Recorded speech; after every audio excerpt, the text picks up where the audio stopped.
اللهم صل على محمد وعلى آل محمد كما صليت على إبراهيم وعلى آل إبراهيم إنك حميد مجيد اللهم بارك على محمد وعلى آل محمد كما باركت على إبراهيم وعلى آل إبراهيم إنك حميد مجيد الحمد لله মুআজ্জাজ হাজিরিন সম্মানিত এলাকাবাসী আল্লাহ পাকের দরবারে অগণিত অসংখ্য শুকরিয়া রব্বি করিম দয়া করে মেহেরবানি করে আমাদেরকে পবিত্র রবিউল আউয়াল মাসের তৃতীয় জুমায় বাইতুল মুনাব্বার জামে মসজিদে উপস্থিত হওয়ার তৌফিক দান করেছেন। এজন্য অন্তর থেকে শুকরিয়াতান বলি আলহামদুলিল্লাহ। আজকে রবিউল আউয়াল মাসের 16 তারিখ 1446 হিজরি, আশ্বিন মাসের 5 তারিখ 1431 বাংলা এবং সেপ্টেম্বর মাসের 20 তারিখ 2024 খ্রিস্টাব্দ। আল্লাহ পাকের দরবারে অগণিত অসংখ্য শুকরিয়া, রব্বে করিম আমাদেরকে শেষ জামানায় ঈমান ও আমলের চর্চা করার জন্যে মসজিদ কেন্দ্রিক জিন্দিগি গুজরান করার তৌফিক দান করেছেন। সবাই বলি আলহামদুলিল্লাহ। অন্যথায় ফিতনা ফাসাদ যেইভাবে সারা পৃথিবীতে ছেয়ে গেছে, মসজিদ কেন্দ্রিক জীবনকে পরিচালনা না করলে এই ফিতনা থেকে বাঁচার কোনো উপায় নাই। যারা মসজিদ কেন্দ্রিক জীবন থেকে বিচ্ছিন্ন অবস্থায় আছে তারা মূলত ফিতনার সাগরে হাবুডুবু খাচ্ছে। আমরা আজ আলোচনা করব কিয়ামতের আলামত পর্ব 9। এই পর্বের আলোচ্য বিষয় ইমাম মাহদী আগমনের পূর্ব চিত্র। ইমাম মাহদী পৃথিবীতে আগমনের পূর্বে পৃথিবীর চিত্রপট, প্রেক্ষাপট কেমন থাকবে তার সংক্ষিপ্ত কিছু বিশ্লেষণ সরাসরি হাদিস থেকে করব, যা পিয়ারা নবী সাল্লাল্লাহু আলাইহি ওয়াসাল্লাম আলোচনা করে গিয়েছেন আজ থেকে 1400 বছর পূর্বে। আমরা গত পর্বে 8 নম্বর পর্বে 75 নম্বর আলামত পর্যন্ত আলোচনা করেছি। আজ 76 থেকে 88 নম্বর পর্যন্ত আলামতগুলো আলোচনা করব ইনশাআল্লাহ। রাসূলুল্লাহ সাল্লাল্লাহু আলাইহি ওয়াসাল্লাম হাদিসে ইরশাদ করছেন, খলিফাতুল্লাহিল মাহদী আগমনের পূর্বে পৃথিবীতে কি কি চিত্রপট থাকবে। একটি হাদিসে পিয়ারা নবী বলছেন, ওয়াল্লাযী নাফসু মুহাম্মাদিন বিয়াদিহি লা ইয়াবিতান্না নাসুম মিন উম্মতি আলা আশরিন ওয়া বাতারিন ওয়া লা'বিন। ওই সত্তার কসম যার হাতে আমি নবী মুহাম্মাদের প্রাণ, লা ইয়াবিতান্না নাসুম মিন উম্মতি, আমার উম্মতের মধ্যে কিছু মানুষ রাত্রি যাপন করবে, রাতটাকে কাটাবে কি অবস্থায়? আলা আশারিন ওয়া বাতারিন ওয়া লা'বিন ওয়া লাহবিন, খেল তামাশা, অহংকার, উদ্ধত্ত, বিভিন্ন বিনোদন খেল তামাশায় লিপ্ত অবস্থায় উম্মত, আমার উম্মত তাদের রাত্রটাকে কাটিয়ে দেবে। আমরা বিগত ফেসিবাদের সরকারের আমলে দেখেছি বাংলাদেশে বিভিন্ন ক্লাবে জুয়ার আসর বসত, বিভিন্ন খেলার আসর বসত, অনেক প্রকারের খেলা আছে। সেই জুয়ার আসর ক্লাবের মধ্যে নাচ গান হতো, মদ পান করা হতো, টাকার খেলা হতো, বিভিন্ন অনৈতিক কর্মকাণ্ড হতো, রাতকে তারা কাটিয়ে দিত এই রকম অনৈতিক বিনোদনে আর বিভিন্ন খেল তামাশার মধ্যে। এটা শুধু বিভিন্ন ক্লাবের দৃশ্য, হোটেলের দৃশ্য এইরকমই না। ক্যাসিনো ক্লাবের কথা আপনারা শুনেছিলেন, সেখান থেকে কিভাবে উদ্ধার করেছে বিভিন্ন অনৈতিক কর্মকাণ্ডের সরঞ্জামগুলো, সেটাও আমরা দেখেছি। রাতের বেলা দুনিয়াতে আরো বিভিন্ন প্রকারের খেলা পৃথিবীতে আন্তর্জাতিকভাবে হবে। যেমন মনে করেন ক্রিকেট খেলা, ফুটবল খেলা আন্তর্জাতিকভাবে যখন হয়, এই খেলাকে কেন্দ্র করে বিভিন্ন হোটেলে বিভিন্ন জায়গায় জুয়ার আসর বসে, বাজি ধরে, বিভিন্ন নর্তকী এটাকে কেন্দ্র করে সেই নির্দিষ্ট এরিয়াতে জড়ো হয়। তো উম্মত এইরকম খেল তামাশার মধ্যে তার দিবসের এবং রাত্রের বিশাল একটা অংশ কাটিয়ে দেবে। আল্লাহ থেকে দূরে সরে গিয়ে দুনিয়ার মধ্যে এইভাবে মানুষ লিপ্ত হবে।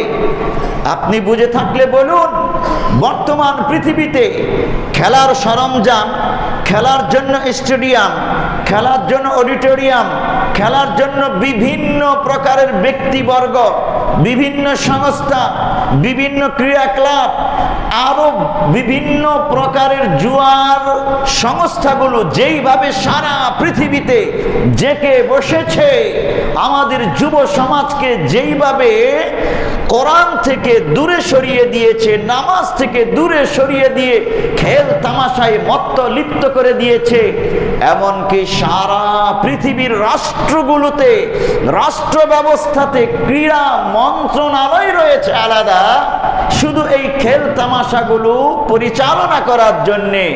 তাহলে খলিফাতুল্লাহিল মাহদি আগমনের পূর্বে উম্মত তার গুরুত্বপূর্ণ জীবনের সময়গুলো কাটিয়ে দিবে বেহুদা খেল তামাশার মধ্যে।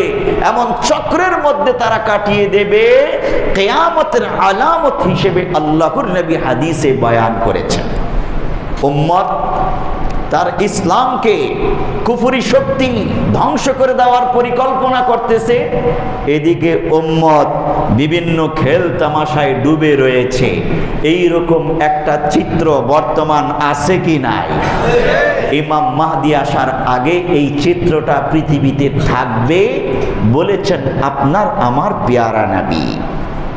তিনি আরো বলছেন, ফায়ুসবিহু কিরাদাতান ওয়া খানাজিরা বিইস্তিহলালিহিমুল মাহারিমা ওয়াত্তিখাদিহিমুল কাইনাত ওয়া শুরবিহিমুল খামরা ওয়া আকলিহিমুর রিবা ওয়া লুবসিহিমুল হারির। আল্লাহর নবী বলছেন, এখানেই শেষ না, খেল তামাশার মধ্যে লিপ্ত থাকবে, রাত পার করে দেবে, দিবস পার করে দেবে। একটা ক্রিকেট খেলা, এটা ওই টেস্ট খেলা আছে, ওয়ানডে খেলা আছে, আপনারা জানেন কত লম্বা টাইম নিয়ে স্টেডিয়ামে বসে বসে, টেলিভিশনের সামনে বসে বসে উপভোগ করা লাগে। ফুটবল খেলাও লম্বা টাইম। এই খেলার বাহিরে আরো অনেক প্রকারের অবৈধ খেলা আছে। তো কিছু কিছু বিষয় এমন আছে আল্লাহর নবী বলেছেন যে সেই বিষয়গুলো হারাম, অথচ আমার উম্মত এগুলোকে হালাল মনে করবে, বৈধ মনে করে করবে। বিইস্তিহলালিহিমুল মাহারিমা, আমার উম্মত হারাম জিনিসগুলোকে হালাল মনে করবে। ওয়াত্তিখাদিহিমুল কাইনাত, হোটেলে, বাড়িতে, মঞ্চে, আড্ডাখানায় নর্তকী নাচবে, গান গাইবে, এটাকে মনে করবে এটা বৈধ বিনোদন, এটা আমার ব্যক্তিগত অধিকার, এটা আমার গণতান্ত্রিক অধিকার। আমি গানের আসর বসাবো, নাচের আসর বসাবো, সেখানে হয়তো মদ জুয়াও থাকতে পারে, তোমার কি? গণতান্ত্রিক অধিকার বলে আজকে তো পতিতারাও তাদেরকে যৌনকর্মী হিসেবে বলে যে আমরা যৌনকর্মী হিসেবে আমাদের অধিকার সার্টিফিকেট চাই। এটাকে তারা মনে করছে তাদের বৈধ অধিকার, গণতান্ত্রিক অধিকার।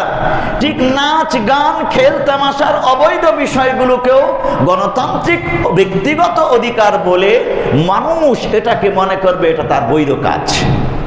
ওয়াশুরবিহিমুল খামর, মদ পান করাও কেউ কেউ মনে করবে এটা আমার ব্যক্তিগত বিষয়। তুমি নাক গলাবার কে?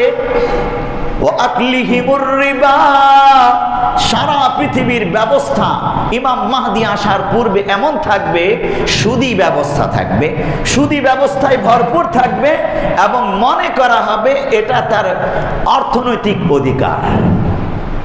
ওই মোল্লা মৌলবী, তুমি এই ব্যাপারে নাক গলাবার কে?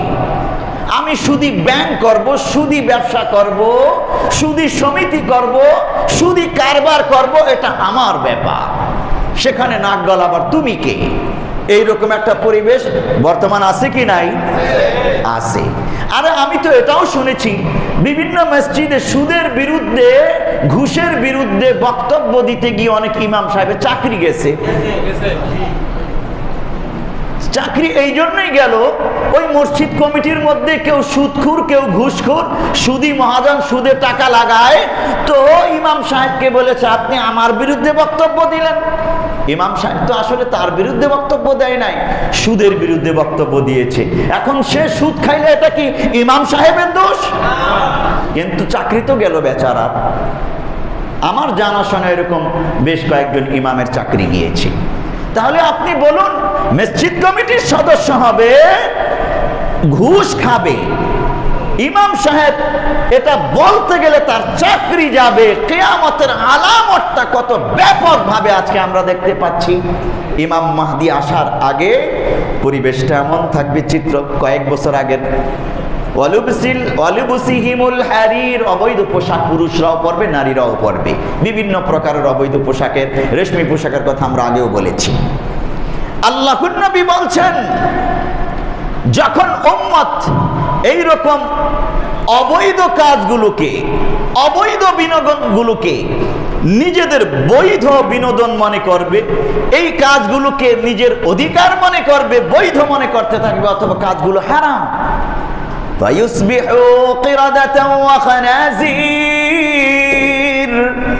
দেখা যাবে কখনো কখনো এই মানুষগুলো রাত্রে ঘুমিয়েছে, মানুষ হিসেবে বিছানায় গিয়েছে, সকালবেলা ঘুম থেকে উঠে দেখবে সে বানর হয়ে গেছে, শূকর হয়ে গেছে। এই রকম বিচ্ছিন্ন কিছু ঘটনা পৃথিবীর বিভিন্ন প্রান্তে আজও ঘটতেছে, শুধু বনি ইসরায়েলে ঘটে নাই। বনি ইসরায়েলের লোকেরা কি করেছিল আপনারা তো জানেন। তাদের জন্য শনিবার দিবসটা অত্যন্ত ইবাদতের বরকতপূর্ণ দিবস ছিল, মৎস্য শিকার করা নিষিদ্ধ ছিল।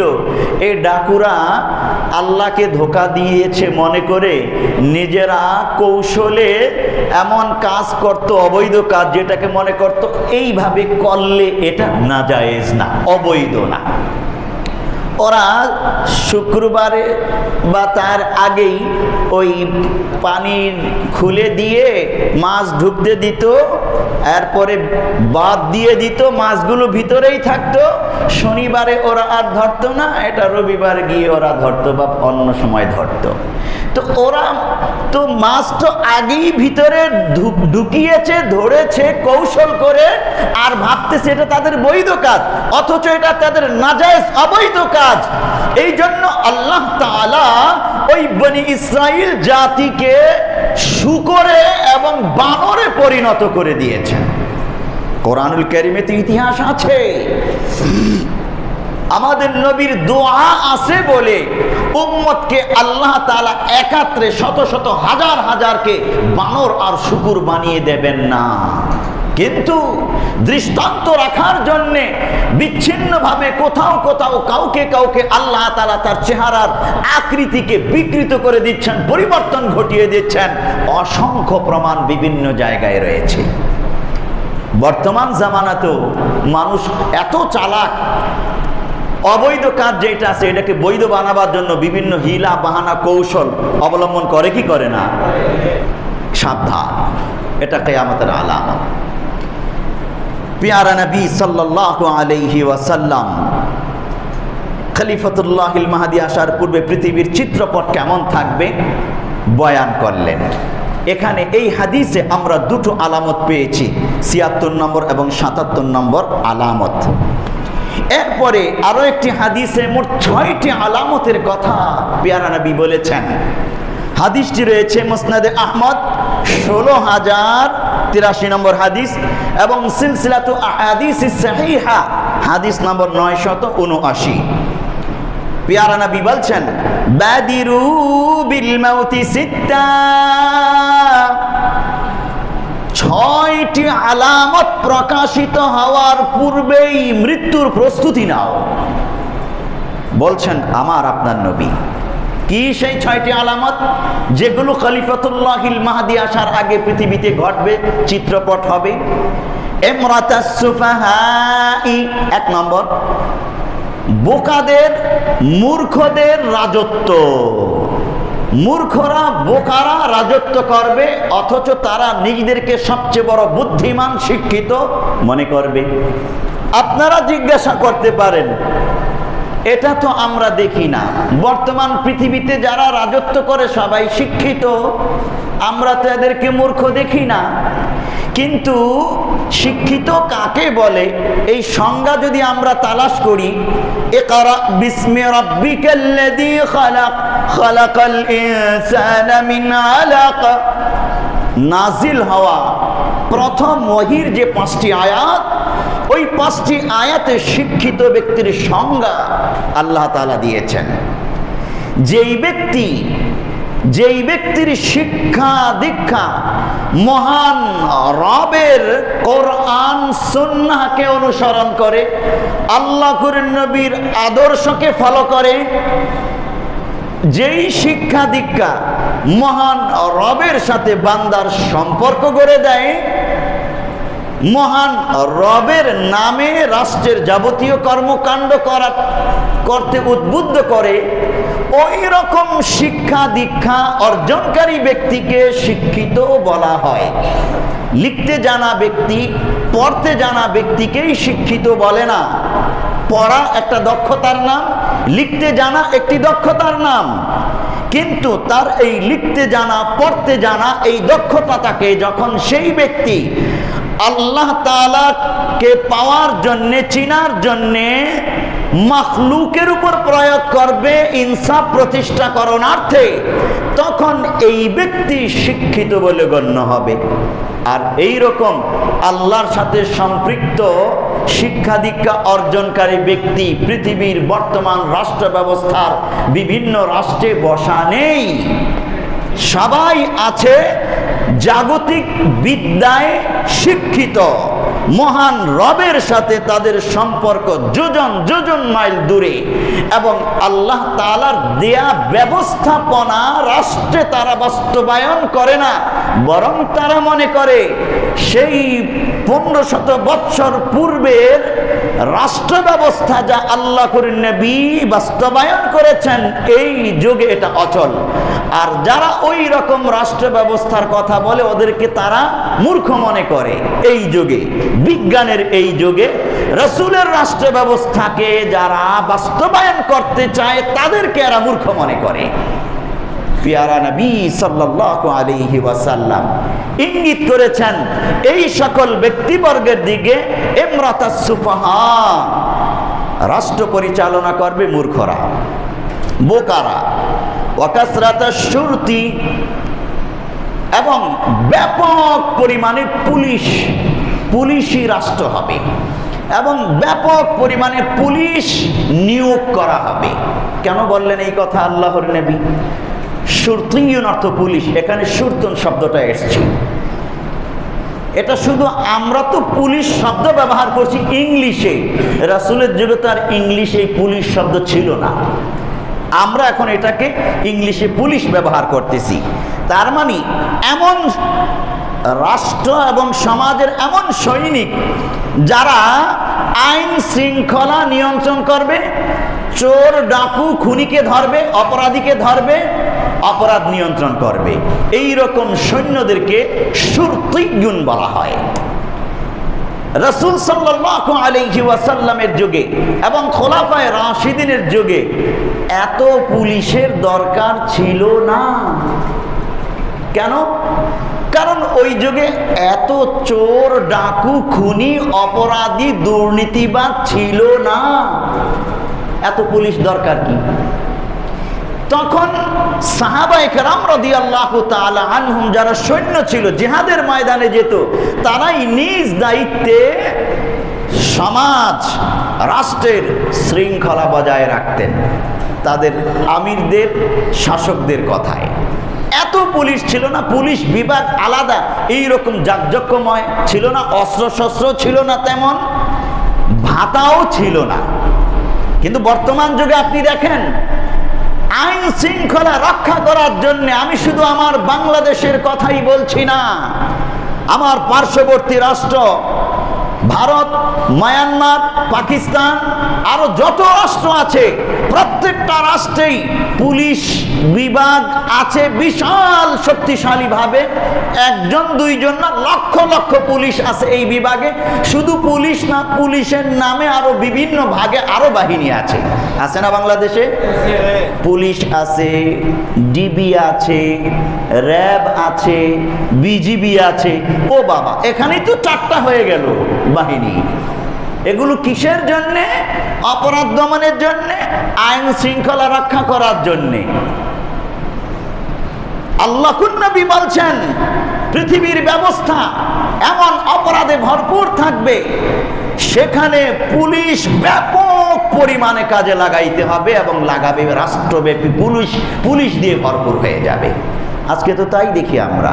ফেসিবাদী সরকারের আমলে পুলিশ কি কামগুলাই না করলো, আপনারা তো জানেন কি ভয়াবহ অবস্থা।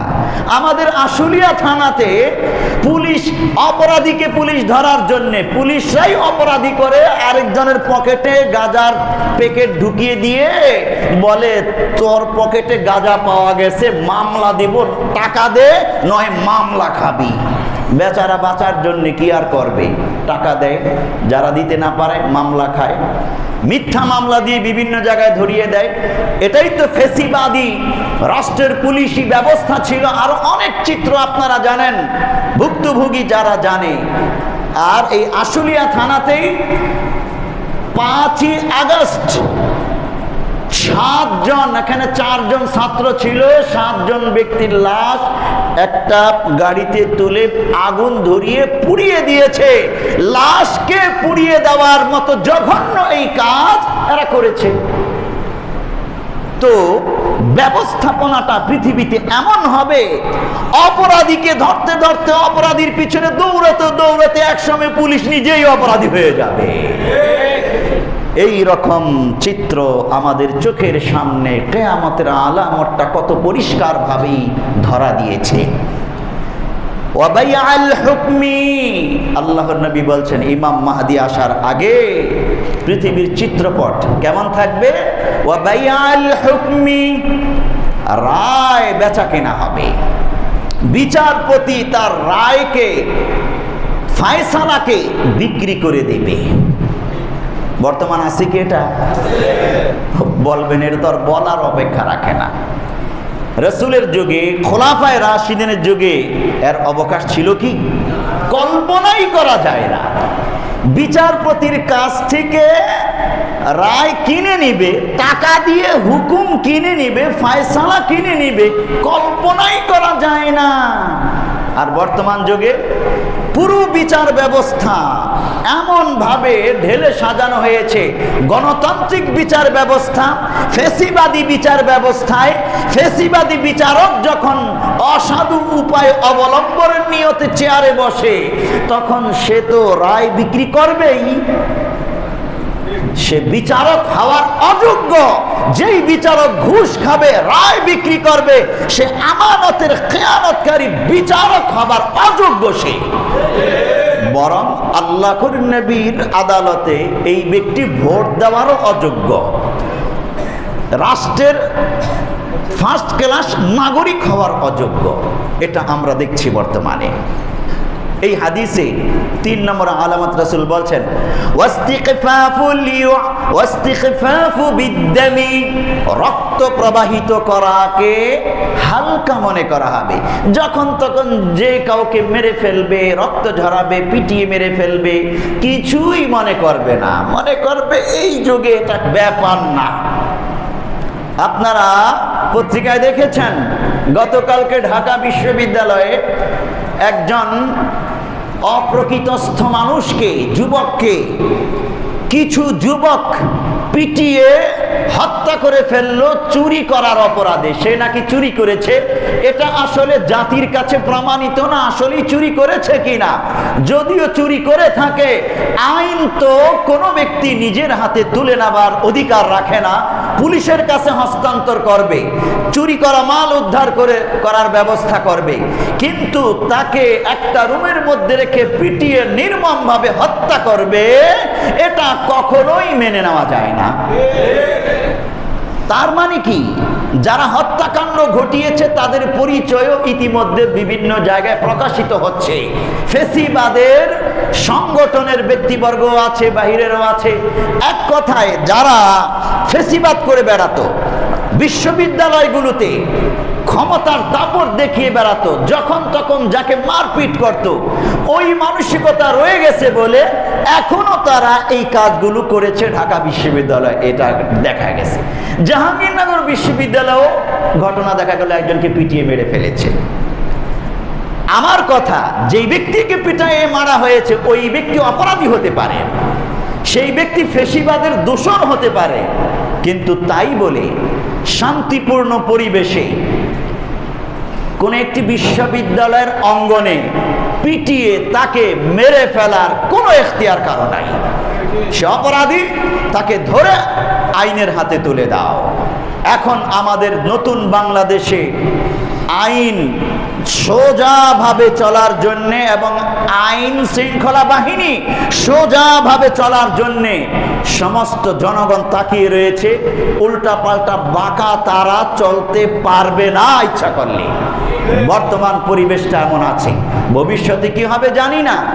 সুতরাং আইন কারো হাতে তুলে নেবার প্রয়োজন নাই, এই কথা মনে করার দরকার নাই। ফেসিবাদী আমলে যখন তখন রক্ত ঝরিয়েছি, সুতরাং এখনো ঝরাবো। ওরা রক্ত ঝরিয়েছে, আমরা মাজলুম ছিলাম, এখন আমরা ওদের রক্ত ঝরাবো না, এই কাজ করা যাবে না। এক ফেসিবাদকে দমন করার জন্যে আমি ফেসিবাদী হয়ে যেতে পারি না। সাবধান। আল্লাহর নবী এটাকে কিয়ামতের আলামত বলেছেন যে রক্ত ঝরানোকে সাধারণ মনে করা হবে, হালকা মনে করা হবে।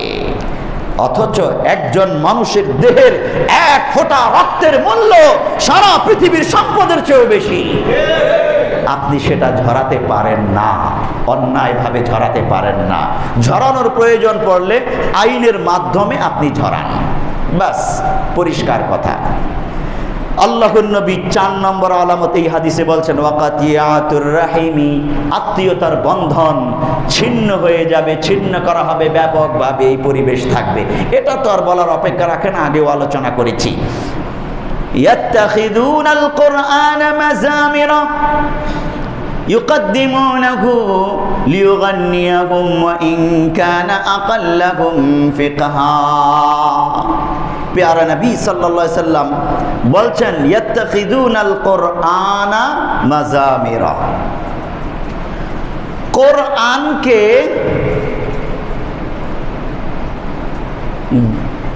বাদ্যযন্ত্রের সুরে তেলাওয়াত করা হবে।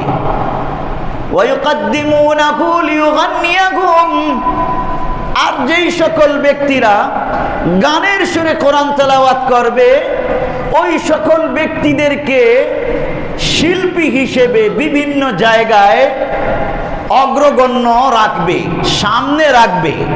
ওয়াইন কানা আকাল্লাকুম ফিকহা, যদিও তারা শরীয়তের ফিকহে, শরীয়তের শিক্ষা দীক্ষায় কম থাকবে, নগণ্য থাকবে, সাধারণ কারি হবে, সাধারণ শিল্পী হবে, কিন্তু সে গানের সুরে, বাজনার সুরে কোরআন তেলাওয়াত করতে পারে, গজল গাইতে পারে।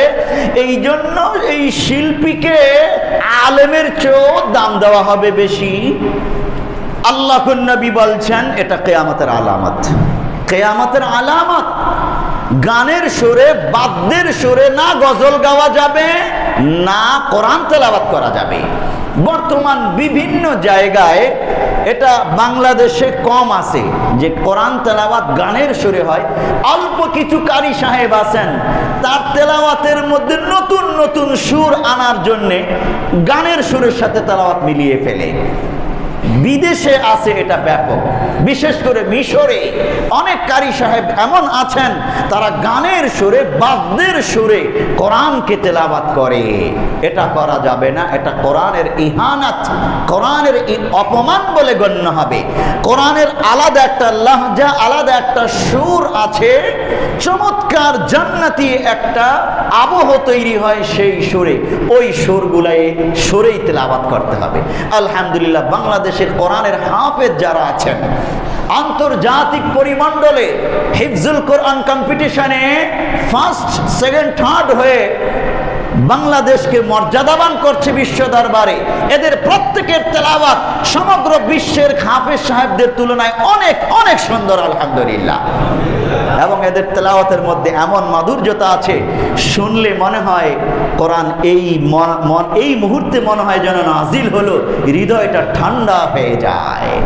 আলহামদুলিল্লাহ, এটা বাংলাদেশের হাফেজ সাহেবদের বিশাল এক বৈশিষ্ট্য। প্যারে হাজিরিন, এই মোট 6টি আলামত এই একটি হাদিসে প্যারা নবী করেছেন, যেটা শেষ যুগে দেখা যাবে। প্রত্যেকটা আলামত ঘটে গেছে, আমরা দেখতে পাচ্ছি। এরপরে আমরা আলোচনা করব প্যারা নবী সাল্লাল্লাহু আলাইহি ওয়াসাল্লাম একটি গুরুত্বপূর্ণ আলামতের কথা বলেছেন। এখানে 6টা গেল আর ওখানে 2টা, তার মানে আমরা মোট 83টি আলামত আলোচনা করলাম। 84 নম্বর আলামত প্যারা নবী সাল্লাল্লাহু আলাইহি ওয়াসাল্লাম বলছেন, ইউশিকু আন তাদাআ আলাইকুমুল উমাম মিন কুল্লি উফুকিন কামা তাদাআল আকলাতু আলা কাসাতিহা। ইমাম মাহদী আগমনের পূর্বে পৃথিবীর প্রেক্ষাপট, চিত্রপট এইরকম থাকবে যে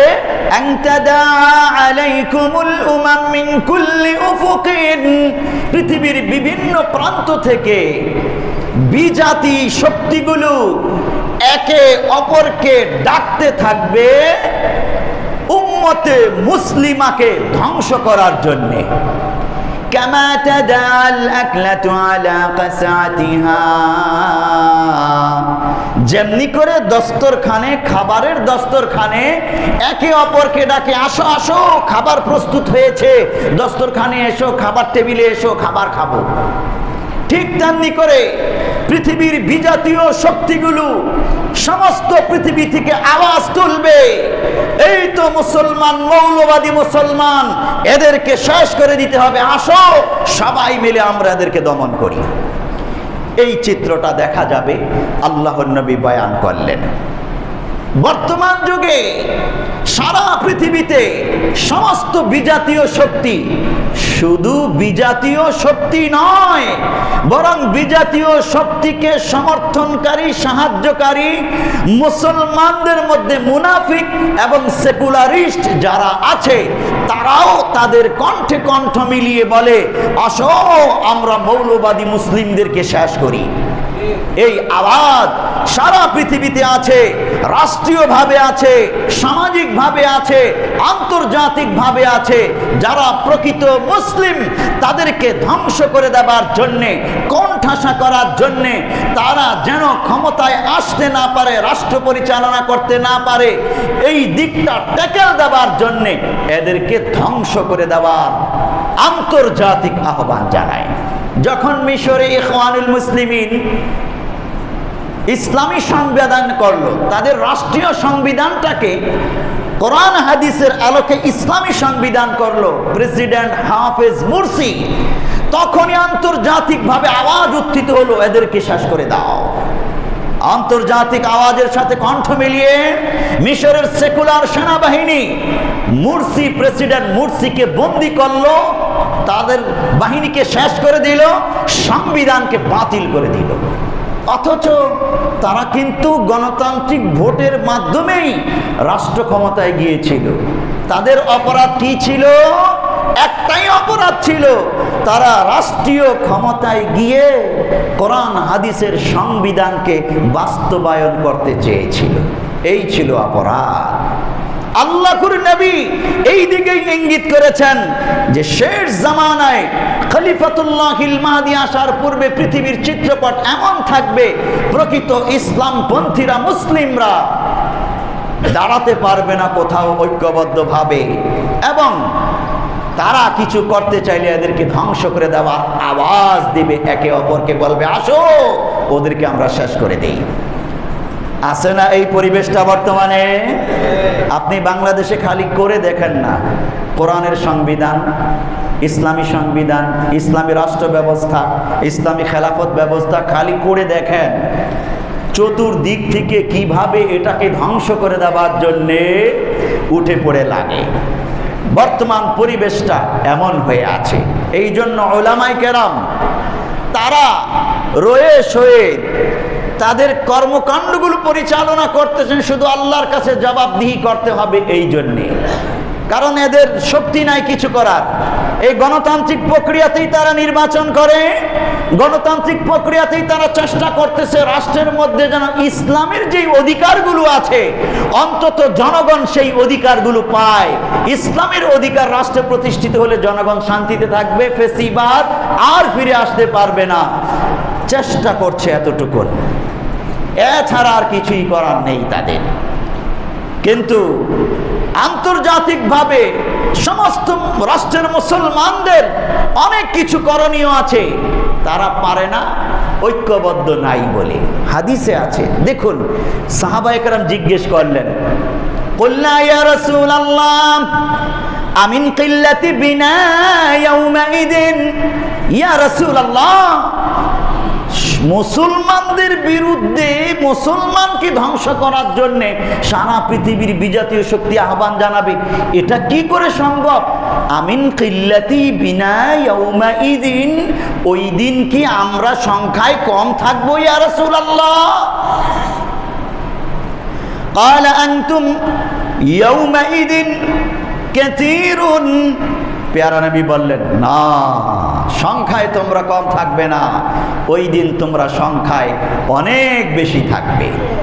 বাস্তব তো, বর্তমান পৃথিবীতে মুসলমানের সংখ্যা 200 কোটি। বাংলাদেশে মুসলমানের সংখ্যা কত? মুসলমানের সংখ্যা বাংলাদেশে 16 কোটি, আর বাকি 2 কোটি যাবতীয় হাবিজাবি। 2 কোটিও না, আরো কম, 16 কোটির উপরে মুসলমান বাংলাদেশে আছে। এত সংখ্যক মুসলমান থাকার পরেও বাংলাদেশে কি ইসলামের অধিকারগুলো সবাই পাইতেছে? রাষ্ট্রীয়ভাবে কি ইসলাম প্রতিষ্ঠিত হয়েছে? সামাজিকভাবে প্রতিষ্ঠিত হয়েছে? না, হয় নাই। কেন হয় নাই? সাহাবারা তো অবাক, ইয়া রাসূলুল্লাহ মুসলমানের সংখ্যা বেশি থাকবে, তারপরও মুসলমানরা পরাজিত কেন? ওয়ালাকিন তাকুনুনা গুসাউন কাগুসাইস সাইল, আল্লাহর নবী বলছেন তোমাদের সংখ্যা অনেক থাকবে, কিন্তু তাকুনুনা গুসাউন কাগুসাইস সাইল, তোমাদের সংখ্যা বেশি হলেও সংখ্যাটা হবে খড়কুটার ন্যায়। স্রোতের পানিতে খড়কুটা ছেড়ে দিলে ওটা কি শক্তি নিয়ে দাঁড়িয়ে থাকে না ভেসে যায়? ভেসে যায়, দাঁড়িয়ে থাকে না। খড়কুটাগুলো বিচ্ছিন্ন, ছোটা ছোটা। ইয়ানজাউল মুহারিবাতা মিন কুলুবি আদুইকুম ওয়া ইয়াজআলু ফি কুলুবিকুমুল ওয়াহনা কাফিরদের অন্তর থেকে তোমাদের প্রভাব, মুসলমানদের প্রভাব দূর করে দেওয়া হবে, দূর হয়ে যাবে, আর তোমাদের অন্তরে ওয়াহান জেকে বসবে। কুলনা ওয়ামাল ওয়াকনু ইয়া রাসূলুল্লাহ, সাহাবায়ে কেরাম জিজ্ঞেস করলেন, ইয়া রাসূলুল্লাহ, ওয়াহান কি জিনিস? قال حب الدنيا وكراهية الموت। আল্লাহর নবী বললেন, ওয়াহান হলো দুনিয়ার মহাব্বত আর মৃত্যুকে ভয় করা। মুসলমান যখন দুনিয়ার পিছনে ছুটবে, দুনিয়ার ক্ষমতা, দুনিয়ার সম্পত্তি, দুনিয়ার লোভ লালসার পিছনে ছুটবে, তখন এক মুসলমান আরেক মুসলমানের আগে বেড়ে যাওয়ার চেষ্টা করবে প্রতিযোগিতায়, তাকে সাথে নেবার চেষ্টা করবে না, ঐক্যবদ্ধ থাকবে না, বিচ্ছিন্ন থাকবে। দুনিয়ার মহাব্বত, দুনিয়ার লোভে, গদির লোভে সে সামনে বাড়বে তার মতো করে, যার ফলশ্রুতিতে কাফেরদেরকে ঠেকানোর মতো কেউ থাকবে না, তারও শক্তি থাকবে না। ওয়াকারাহিয়াতুল মাউত, 2 নম্বর, মৃত্যুকে ভয় করবে। যে আমি যদি এখন কুফরি শক্তির মোকাবেলা করে ইসলামকে প্রতিষ্ঠা করতে যাই, ওরা আমাকে হত্যা করবে, যুদ্ধ করে আমাকে মেরে ফেলবে, মৃত্যুর ভয়। এই মৃত্যুর ভয় যখন পেয়ে বসবে মুসলমানকে, তখন এই মুসলমানের দ্বারা কখনোই ইসলাম প্রতিষ্ঠা করা আর কাফেরের মোকাবেলা করা সম্ভব হবে না। আপনি বর্তমান পৃথিবীর দিকে তাকিয়ে দেখুন, দুনিয়ার মহাব্বত ইসলামী রাজনীতিবিদদের ভিতরে আছে কি নাই? আছে। হ্যাঁ, অনেকের মাঝেই নাই, কিংবা অধিকাংশের মাঝে নাই। একটি ইসলামী দলের মধ্যে অর্ধেক বা 1/3 যদি লোভ লালসা থাকে, তবেই তো শেষ। এছাড়া আপনি বুঝে থাকলে বলুন, মুসলমান যারা আছে এদেরকে শক্তি যোগাবে এই মুসলমানদের মধ্যে দুনিয়ার মহাব্বত, সম্পদের মহাব্বত, ক্ষমতার মহাব্বত আছে কি নাই? প্রত্যেকের মধ্যেই আছে। তাহলে কি করে তারা একটি ইসলামী দাবিকে প্রতিষ্ঠিত করার জন্য ওলামায়ে কেরামকে শক্তি যোগাবে? কারণ নিজেদের ভিতরে তো মহাব্বত দুনিয়ার। এরপরের কথা, 2 নম্বর কথা, মুসলমান কি বর্তমান ঐক্যবদ্ধ আছে? না, তারা বিচ্ছিন্ন। বাংলাদেশের দিকেই তাকিয়ে দেখুন, ইসলামপন্থী যারা আছে, ইসলামী রাজনীতি করে, ইসলামকে রাষ্ট্রীয়ভাবে প্রতিষ্ঠা করতে চায়, এই রকম ইসলামিক দল বাংলাদেশে 10-এর উপরে। মানে যাদের নাম নেওয়া যায়, ছোটখাটো গোলাপ বাদ দিলাম, 10টার উপরে প্রসিদ্ধ ইসলামী দল আছে বাংলাদেশে। এতগুলো দল থাকা লাগবে কেন? 10টা দল মিলে কি একটি দল করা যায় না? 10টা দল মিলে যদি ইসলামের শক্তি জাগরণ দেখায়, তাহলে এই আপামর সাধারণ মুসলিম জনতা তাদেরকে কি সহায়তা করবে না? অবশ্যই করবে। তারা যখন বিচ্ছিন্ন, তখন আপামর সাধারণ মুসল্লিরা মনে করে কাকে ধরে কাকে ছাড়ি।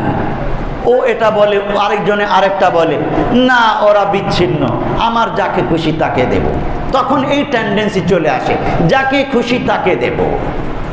না, যাকে খুশি তাকে দেব এটা ইসলামের নীতি না, বরং যে সবচেয়ে উপযুক্ত আল্লাহর জমিনে আল্লাহর দ্বীন প্রতিষ্ঠা করবে তাকেই আমি আমার সমর্থন দেব। এটা হলো ইসলামের বক্তব্য। আল্লাহ তাআলা আমাদেরকে বুঝার তৌফিক দান করুন। প্রিয় হাজিরিন, রাষ্ট্রীয়ভাবে যদি সমস্ত মুসলমান ঐক্যবদ্ধ হয়ে যায়, রাষ্ট্র ইসলাম প্রতিষ্ঠা হবে। একটি রাষ্ট্রে যদি ইসলাম প্রতিষ্ঠা হয়ে যায়, আন্তর্জাতিকভাবে ইসলাম প্রতিষ্ঠা হবে। আন্তর্জাতিকভাবে ইসলাম প্রতিষ্ঠা হলে পৃথিবীতে খেলাফত আলা মিনহাজিন নবুওয়া আসবে। তখন কুফরি শক্তি আমাদের দিকে চোখ তুলে তাকাবারও সাহস করবে না, হামলা করবে তো দূরের কথা। এখন অবস্থা কি? ফিলিস্তিনে হামলা করছে, শেষ করে দিচ্ছে, শুধু আমরা তাকিয়ে তাকিয়ে দেখি, কিছুই করার নাই। এত আহমক আর এরকম বেহায়া হয়ে গেছি আমরা মুসলমানরা। আমাদের ক্ষমতা কি আছে আমরা নিজেরাই জানি না, দেখাইতেও পারি না, বলতেও পারি না, শুধু তাকিয়ে তাকিয়ে নির্যাতন দেখি। এই রকম হতভাগা মুসলিম আল্লাহর নবী পৃথিবীতে রেখে যান নাই। ওমর ইবনে খাত্তাব, আবু বকর, ওসমানের মতো গর্জনকারী মুসলিম রেখে গেছে, যারা অর্ধ পৃথিবী শাসন করেছে ইসলামের ন্যায় ইনসাফের বাণী দিয়ে। কিন্তু শেষ যুগে এটা থাকবে না। চিত্র আজ আমাদের চোখের সামনে আছে। আল্লাহর নবী যা বলে গেছেন আমরা এটা দেখতে পাইতেছি।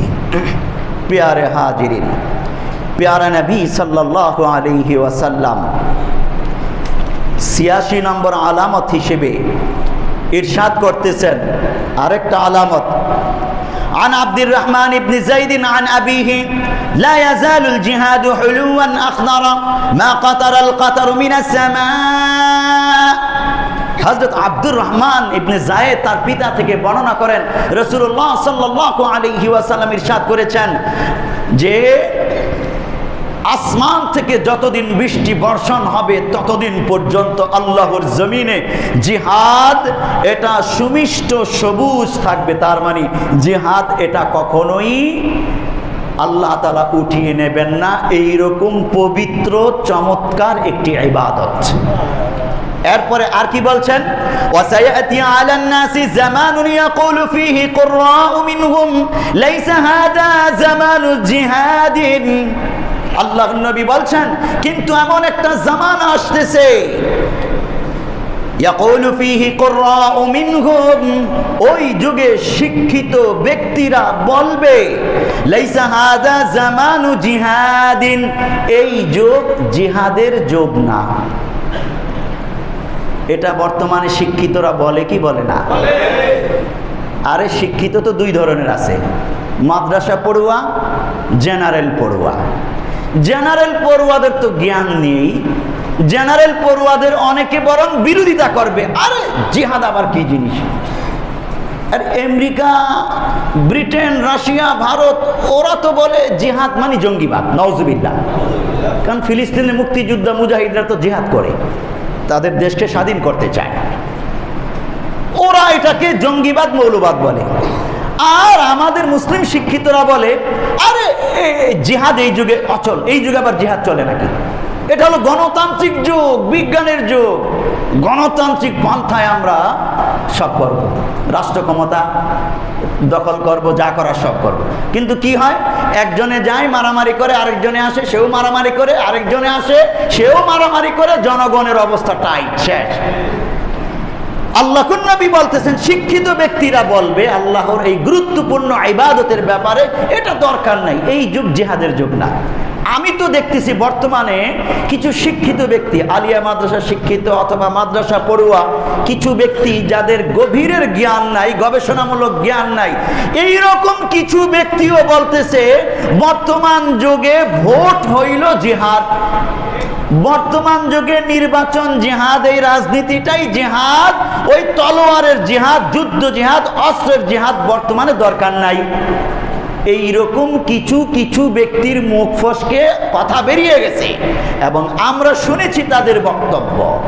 বড় আক্ষেপের কথা, বড় দুঃখের কথা। আল্লাহর নবী যেখানে বললেন ইয়াকুলু ফীহি কুররাউ মিনহুম লাইসা হাদা জামানু জিহাদিন, এই যুগ জিহাদের যুগ না, শিক্ষিত ব্যক্তিরা বলবে, আজকে আমরা শিক্ষিত ব্যক্তিদের জবান থেকেই এই বক্তব্য শুনতে পাইতেছি। কিয়ামতের আলামত এটা। ইমাম মাহদী এসে কি গণতান্ত্রিক পদ্ধতিতে ভোট আর নির্বাচন করে ক্ষমতায় বসবেন? সারা পৃথিবীতে খেলাফত কায়েম করবেন, সেটা আলাদা একটা সাবজেক্ট, ওই দিকে আমি যাচ্ছি না। ফামান আদরাকা যালিকা জামান ফানিমা জামানুল জিহাদ। প্যারা নবী সাল্লাল্লাহু আলাইহি ওয়াসাল্লাম বলছেন ফামান আদরাকা যালিকা জামান, যেই ব্যক্তি ওই জামানা ওই যুগ পাইবে, ফানিমা জামানুল জিহাদ, ওই যুগটাই হবে জিহাদের শ্রেষ্ঠ যুগ। কারণ ইসলাম প্রতিষ্ঠা রাষ্ট্রের পৃথিবীর কোথাও থাকবে না। ইসলাম প্রতিষ্ঠা করতে হলে তাকে পৃথিবীর সমস্ত ব্যবস্থাপনাগুলোর পাশাপাশি রাসূলুল্লাহ সাল্লাল্লাহু আলাইহি ওয়াসাল্লাম এবং খোলাফায়ে রাশিদিনের ব্যবস্থা, সশস্ত্র লড়াই, সেনাবাহিনী, এগুলোকেও সমর্থন করে তার মাধ্যমে প্রতিষ্ঠা করতে হবে। হাত পা গুটিয়ে থাকলে তো সেটা সম্ভব হবে না। আল্লাহর নবী স্পষ্ট বলেছেন ক্বালু ইয়া রাসূলুল্লাহ ওয়া আহাদুন ইয়াকুলু যালিকা। সাহাবারা অবাক হন, বলেন, জিজ্ঞেস করেন, ইয়া রাসূলুল্লাহ, ওই যুগে এই কথাও কি কেউ বলবে? ফাকালা নাম, বলবেন হ্যাঁ বলবে। মান আলাইহি লানাতুল্লাহি ওয়াল মালাইকাতি ওয়ান নাসি আজমাইন। ওই সকল ব্যক্তিরাই বলবে যেই সকল ব্যক্তিদের উপর আল্লাহর লানত, ফেরেশতাদের লানত, সমস্ত মানুষের লানত।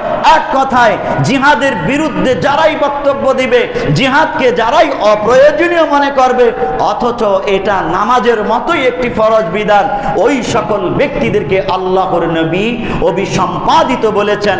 তাদের উপর আল্লাহর লানত, ফেরেশতাদের লানত, সমস্ত মানুষের লানত। হাদিসটি রয়েছে সুনানুল ওয়ারিদাতু ফিল ফিতান 3 নম্বর খণ্ড 751 নম্বর পৃষ্ঠা। আল্লাহ তাআলা যেন আমাদেরকে এই ভয়াবহ বিপদ থেকে বাঁচান, বলি আমিন। প্রিয়ারা নবী সাল্লাল্লাহু আলাইহি ওয়াসাল্লাম 87 নম্বর আলামত, আমরা আমাদের ধারাবাহিক আলোচনার 87 নম্বর আলামত হিসেবে আমরা বলছি, আল্লাহর নবী বলছেন, আন আবি সাঈদিল খুদরি রাদিয়াল্লাহু আন উবাশশিরুকুম বিল মাহদি ইউবাতু ফি উম্মতি আলা ইখতিলাফিন মিনান নাসি ওয়া জালাজিল ফায়ামলাউল আরদু কিসতান ওয়া আদলান কামা মুলিআত জাওরান ওয়া যুলমা। আল্লাহর নবী খলিফাতুল্লাহিল মাহদি আগমনের ঠিক পূর্বক্ষণে পৃথিবীর মুসলমানদের অবস্থা কেমন থাকবে বয়ান করতে গিয়ে বলছেন, হযরত আবু সাঈদ খুদরি রাদিয়াল্লাহু তাআলা আনহু থেকে বর্ণিত, উবাশশিরুকুম বিল মাহদি, আমি তোমাদেরকে মাহদি এর সুসংবাদ দিচ্ছি। সুবহানাল্লাহ বলি। মাহদি বলতে আমরা যাকে ইমাম মাহদি হিসেবে চিনি, আর ইসলামী পরিভাষায় তাকে বলে খলিফাতুল্লাহিল মাহদি। ইসলামী পরিভাষায় ইমাম মাহদি না, যেহেতু আমরা ইমাম মাহদি শব্দটাই চিনি, এই জন্য আমি এটাই ব্যবহার করলাম, কিন্তু হাদিসের ভাষা হলো খলিফাতুল্লাহিল মাহদি, আল্লাহর খলিফা মাহদি, যার নাম হবে মুহাম্মদ ইবনে আব্দুল্লাহ, ইমাম মাহদি হিসেবে চিনি। আল্লাহ নবী বলছেন, আমি তোমাদেরকে মাহদির সুসংবাদ দিচ্ছি। ইউবাতু ফি উম্মতি আলা ইখতিলাফিন মিনান নাসি ওয়া জালাজিল। এই ইমাম মাহদি কোন জামানায়, কোন সময়ে আসবে? যেই সময়ে আল্লাহ নবী বলছেন, আমার উম্মতের মাঝে ইখতিলাফ, মতভিন্নতা, বিভক্তি পরিপূর্ণ বিদ্যমান থাকবে। সারা পৃথিবীতে মুসলমান কি ঐক্যবদ্ধ? আমরা আগে আলোচনা করেছি, বাংলাদেশেই তো মুসলমান ঐক্যবদ্ধ নাই, বিভিন্ন দলে বিভক্ত, মাসলাকগত বিভক্তি, রাজনৈতিক বিভক্তি, সাংগঠনিক বিভক্তি, বিভিন্ন দৃষ্টিভঙ্গিগত বিভক্তি, মতবাদগত বিভক্তি, কত প্রকারের যে বিভক্তি আছে তার কোনো শেষ নাই। আল্লাহর নবী বলছেন, ইমাম মাহদি আসার আগে পৃথিবীর মুসলমানরা ঐক্যবদ্ধ থাকবে না, বরং শতদা বিভক্ত থাকবে, এবং মুসলমানদের পায়ের নিচে মাটি মজবুত থাকবে না, বরং নড়বড়ে থাকবে। স্পষ্ট হাদিস। আল্লাহর নবী আরো বলছেন,